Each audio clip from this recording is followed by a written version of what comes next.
Ambassador Click's Thornbottom's 3 hearts were beating so fast he was pretty sure at least one of them was about to explode, which, considering the circumstances, would be ironically appropriate.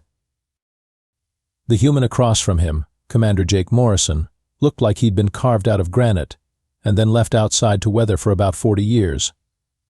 The man's face showed all the emotional range of a brick wall, and his response to the galaxy's impending doom had been a grunt and something about needing more coffee.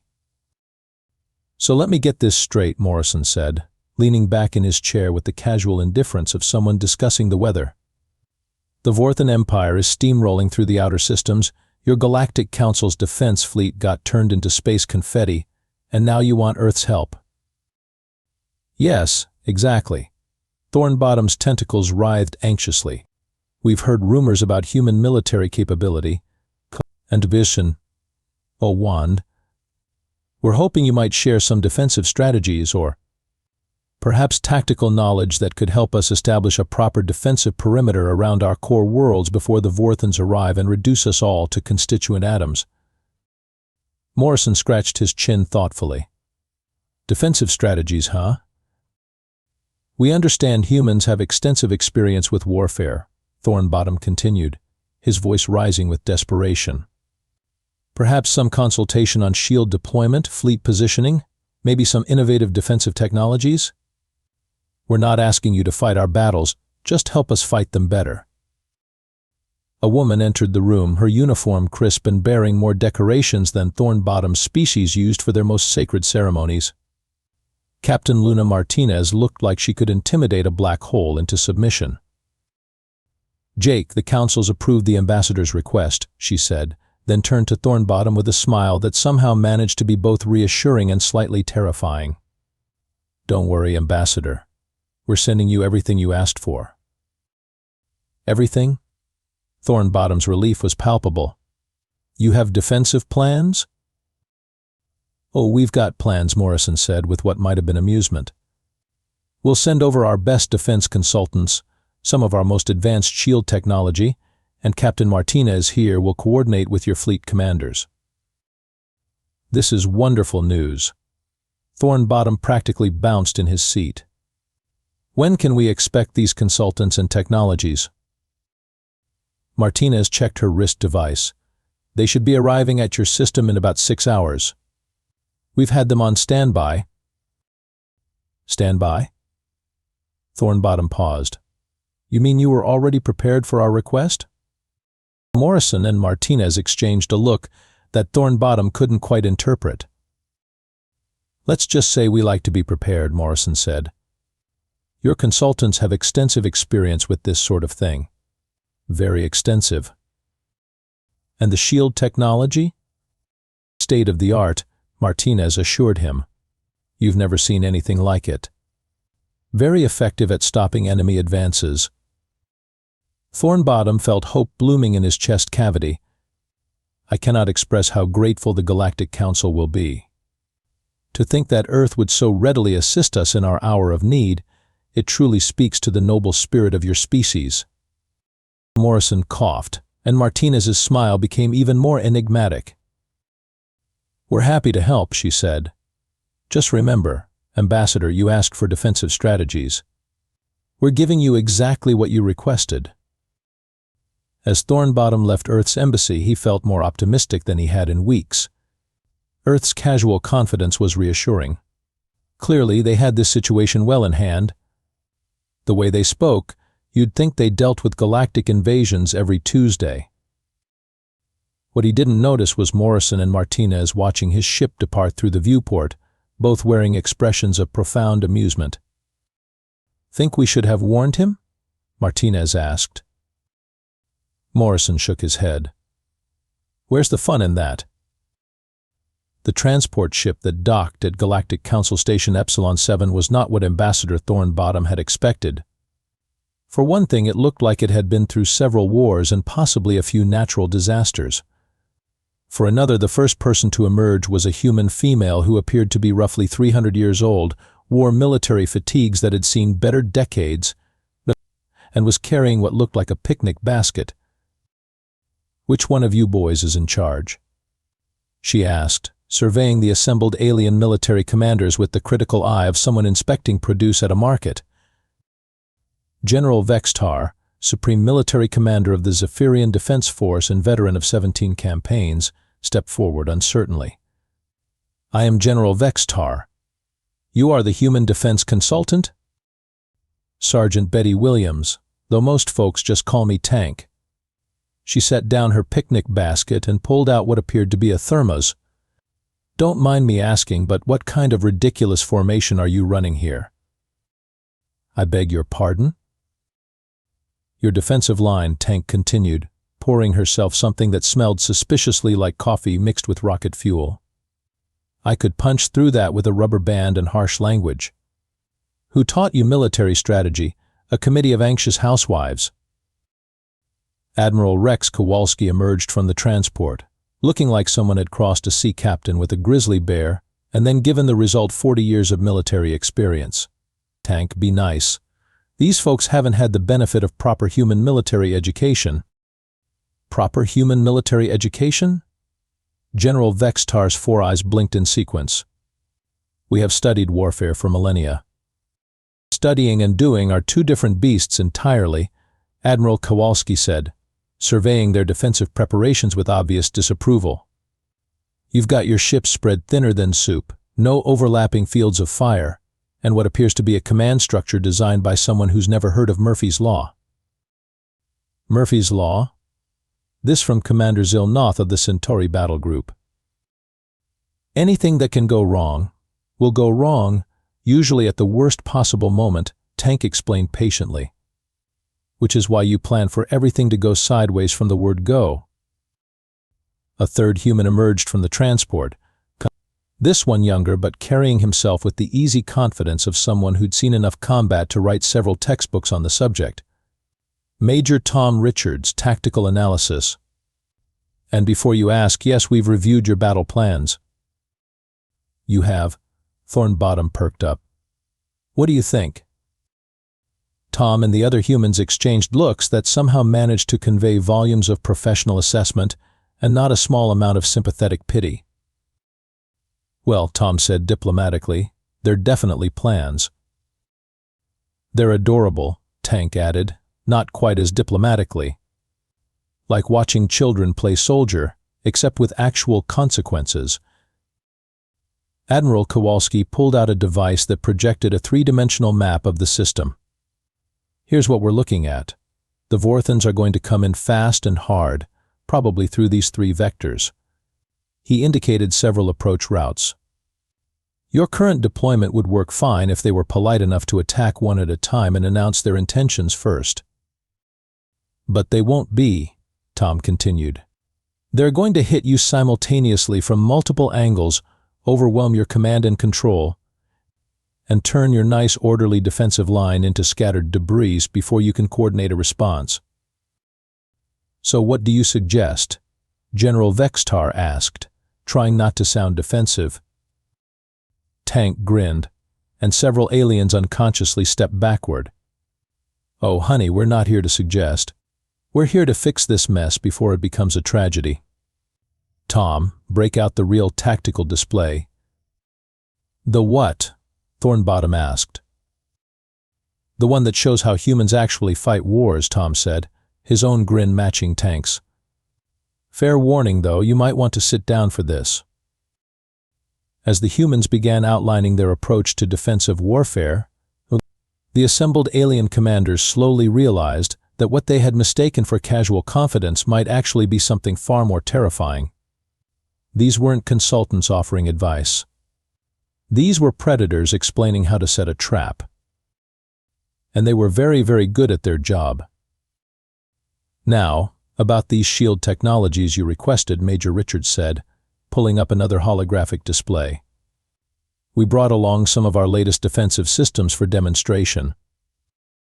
Admiral Kowalski activated his communicator. "Control, this is Admiral Kowalski. Bring the Peaceful Resolution online for a demonstration." "The Peaceful Resolution?" Ambassador Thornbottom asked. "That's a lovely name for a defensive system." Tank snorted into her coffee. Humans have a sense of humor about naming things. On the tactical display, something began to materialize near the outer edge of the system. It was massive, roughly the size of a small moon, and covered in what appeared to be sensor arrays and communication equipment. "This is one of our standard defensive platforms," Richards explained. "We call it a diplomacy-class shield generator." "It's enormous," General Vextar breathed. "How does it work?" "Simple principle, really," Admiral Kowalski said. "It projects a defensive field that prevents enemy advancement." "By negotiation?" Commander Zilnoth asked hopefully. "Not exactly," Tank said, grinning again. "Tom, show them the field projection." Richards tapped several controls, and suddenly the space around the massive platform began to glow. Energy readings spiked across every monitor in the room. That's not a defensive field," General Vextar said slowly. "That's a weapon signature. A very, very large weapon signature." "Technically, it's both," Admiral Kowalski explained. "The field prevents enemy advancement by making the act of advancing physically impossible due to the complete molecular dissolution of any ship entering the affected area." Thornbottom's tentacles had gone completely rigid. "You're telling us this defensive shield works by destroying anything that comes near it?" "Well, yes," Richards said. "How else would a shield work?" "By blocking attacks," several aliens said simultaneously. Tank looked genuinely puzzled. "But if you block an attack, the enemy just tries again. If you vaporize the enemy, problem solved permanently, much more efficient." "That's not defense, that's offense." "Is it though?" Admiral Kowalski asked philosophically. "We're not attacking anyone. We're just making it very dangerous to attack us. Completely passive system." "Passive?" General Vextar's voice cracked. "That thing could crack a planet." "Only if someone tried to land on it while the shields were active," Tank said reasonably. "Which would be rude." Richards brought up additional displays. "We've positioned 17 of these around your core systems. Standard defensive perimeter." 17? Thornbottom was making sounds that didn't translate well.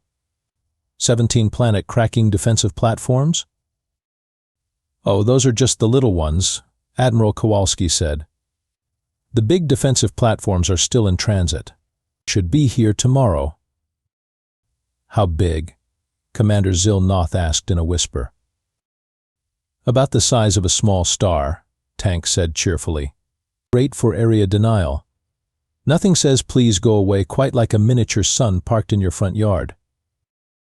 The assembled alien commanders stood in stunned silence, trying to process the concept of defensive weapons that could sterilize solar systems. "There's more," Richards continued. "We've also deployed our standard early warning system." "Which is?" "Automated response drones. They patrol the outer system and politely request that any uninvited guests leave immediately." "And if they don't leave?" Tank's smile became positively predatory. "Then the drones stop being polite." General Vextar sat down heavily. "What kind of species develops defensive technology that's more terrifying than most offensive weapons?" "The kind that really values peace and quiet," Admiral Kowalski said. "We find that when people know exactly how dangerous it is to disturb our peace and quiet, they tend to be much more respectful about it." "So you're saying," Thornbottom said slowly, "that your entire approach to defense is to make the consequences of attacking you so catastrophic that no rational entity would consider it." "Now you're getting it," Tank said approvingly. "Much more civilized than actually having to fight wars. Most of the time." "Even most of the time?" "Sometimes people are too stupid to take a hint," Richards explained. "That's when things get interesting." Just as the alien commanders were beginning to recover from the shield demonstration, Captain Martinez's voice crackled through the communications system. "Station Epsilon 7, This is Captain Martinez aboard the diplomatic escort Terra Nova. We're bringing our training fleet out of stealth mode now. Please don't be alarmed." "Training fleet?" Thornbottom asked. "What training fleet?" The answer became apparent as space around the station suddenly filled with ships. Not just a few ships, but hundreds of them. Sleek destroyers, massive battlecruisers, carriers that could probably hold the entire Galactic Council fleet inside their hangar bays, and things that defied easy classification but radiated the kind of menace usually associated with natural disasters. General Vextar's tactical display was frantically recalculating threat assessments and apparently having some sort of electronic nervous breakdown. "Holy cosmic winds," Commander Zilnoth breathed. "Where did they all come from?" "Oh, we've been conducting routine training exercises in the area," Admiral Kowalski said casually. "Figured we might as well stick around in case you needed help." "Routine training exercises?" General Vextar's voice had gone up several octaves. "That's not a training fleet, that's an invasion force." Tank looked offended. "Invasion force? Honey, that's just the local patrol. If we wanted to invade something, we'd bring the serious ships." A new human materialized on the communications display, a woman with silver hair and the kind of expression that suggested she ate tactical challenges for breakfast. General Patricia Thompson, Strategic Command. "I understand you have a little pest problem." "The Vorthan Empire," Thornbottom managed.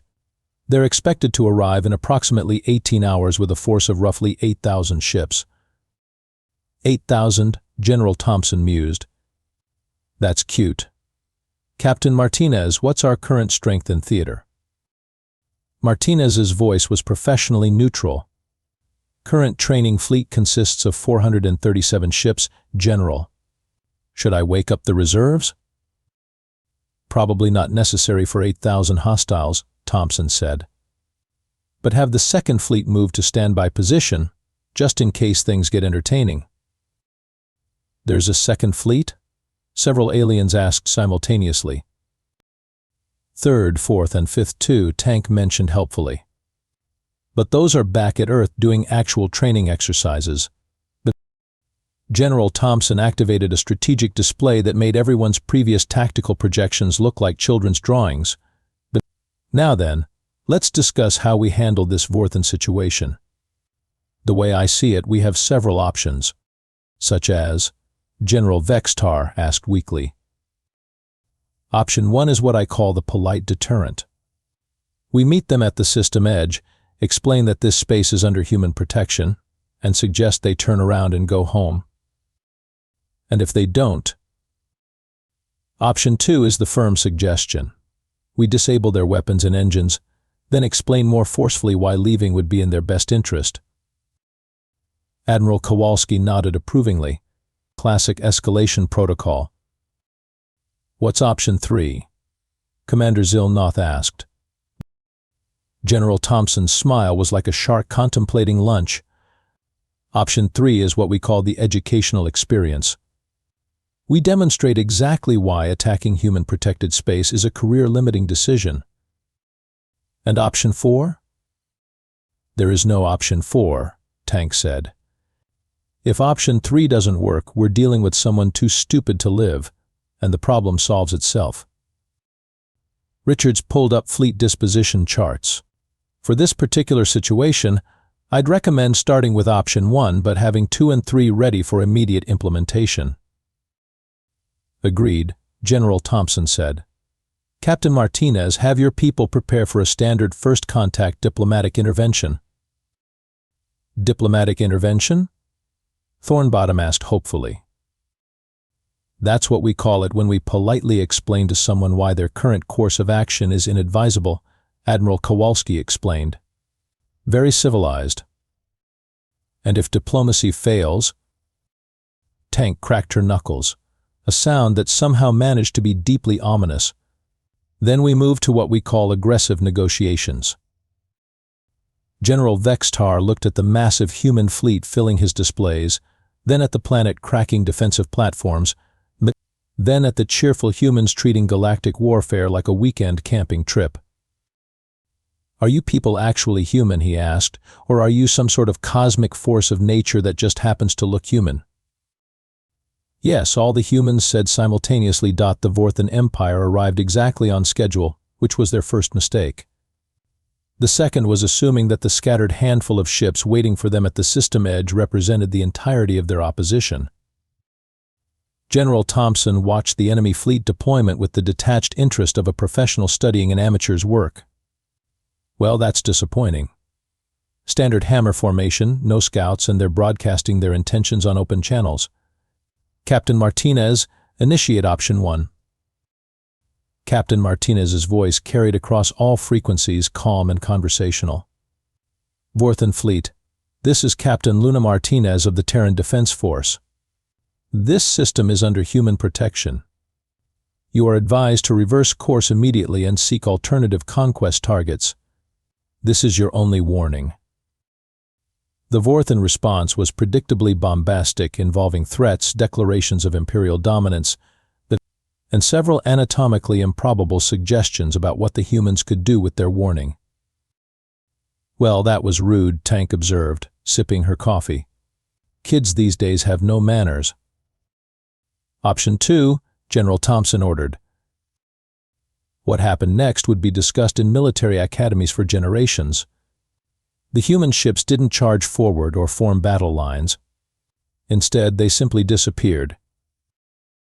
The Vorthan fleet found itself suddenly alone in space, facing empty vacuum where their enemies had been moments before. Their sensors detected nothing. Their communications heard only silence. For a brief, confused moment, the Vorthan commanders wondered if the humans had actually fled. Then the shooting started. Human ships materialized throughout the Vorthan formation, not in front of it or around it, but inside it. Somehow they had positioned themselves in the spaces between enemy vessels, close enough to see hull markings with the naked eye. "How?" General Vextar whispered, watching the tactical display. "Stealth technology," Admiral Kowalski said proudly. "We've found that people fight much less effectively when they can't see what's shooting at them." The human attack was surgical and devastating.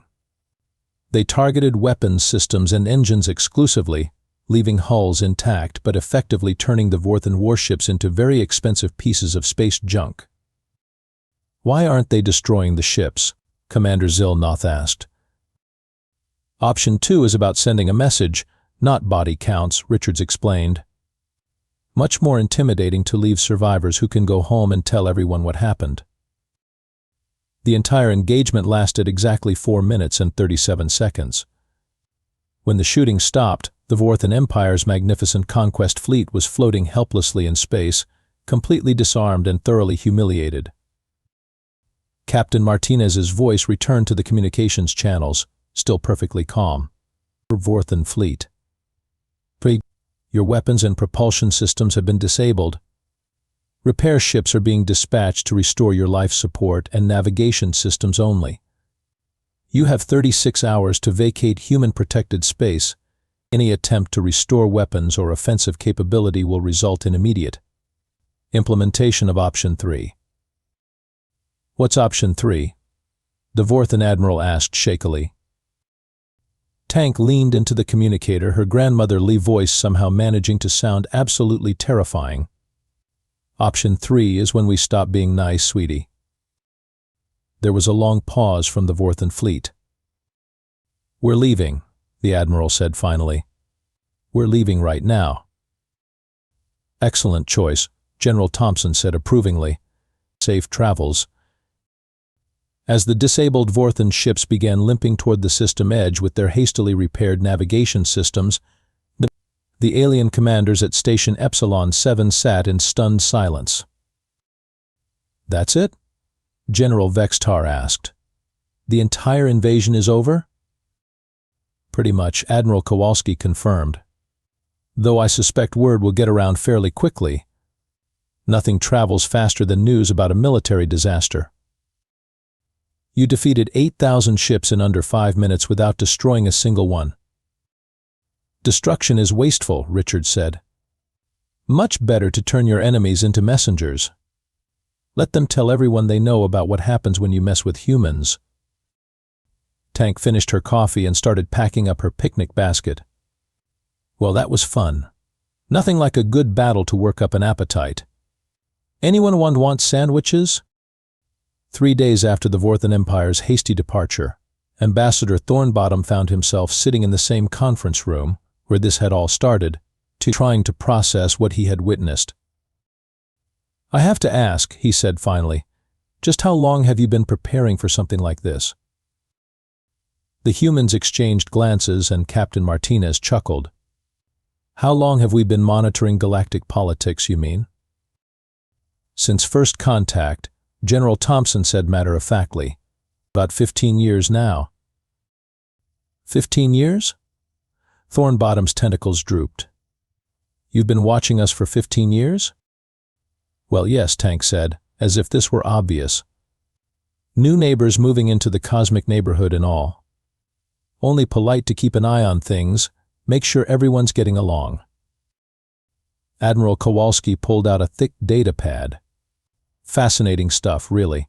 17 different species, 43 inhabited systems, approximately 24 active territorial disputes, and a political structure that seems designed to prevent anyone from actually making decisions.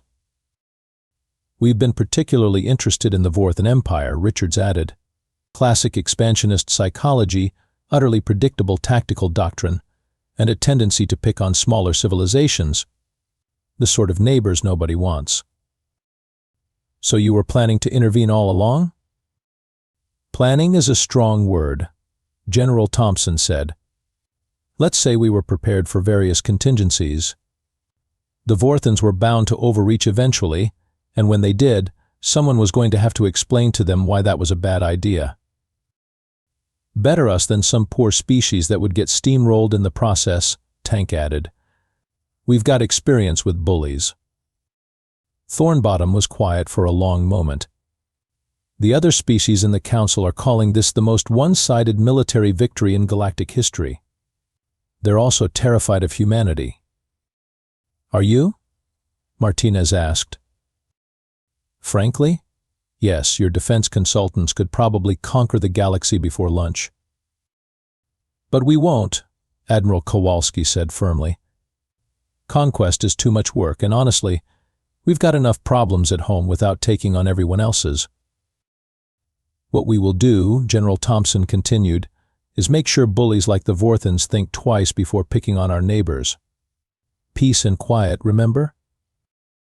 Richards activated another display, this one showing human fleet positions throughout local space. We've established permanent patrol bases in 12 key systems. Nothing aggressive, just a friendly presence to help keep things calm. Friendly presence, Thornbottom repeated weakly. Those are Fortress-class battle stations. Multi-purpose facilities, Tank corrected. They've got gyms, libraries, really good cafeterias, great for morale, and planet-cracking weapons. Well, you never know what might come in handy, Admiral Kowalski said philosophically. Captain Martinez leaned forward. Ambassador, the Council requested defensive assistance, and that's exactly what we provided. The galaxy is now considerably more defended than it was a week ago. By making it too dangerous for anyone to start trouble, Thornbottom said, understanding dawning. Exactly. Human-style defense. We found it much more effective than waiting for someone to attack and then trying to stop them. So what happens now? General Thompson smiled. Now you go back to the Council and tell them that the human government would be happy to discuss expanded defense cooperation agreements with any species interested in long-term peace and stability. Defense cooperation? Training programs, technology sharing, joint patrol operations, Richards listed. We're very good teachers. Tank packed away the last of her equipment. Plus, we've got some excellent ideas about improving your military doctrine. That defensive formation you were using could use some work. Are you offering to help train our military forces? If you want, Admiral Kowalski said. Fair warning, though, human military training is fairly intensive. Thornbottom thought about everything he'd witnessed, then looked at the cheerful humans who had just casually redesigned galactic politics in the span of a week. I think, he said slowly, that the Council would be very interested in learning more about human defense philosophy. Excellent, General Thompson said. We'll send some instructors.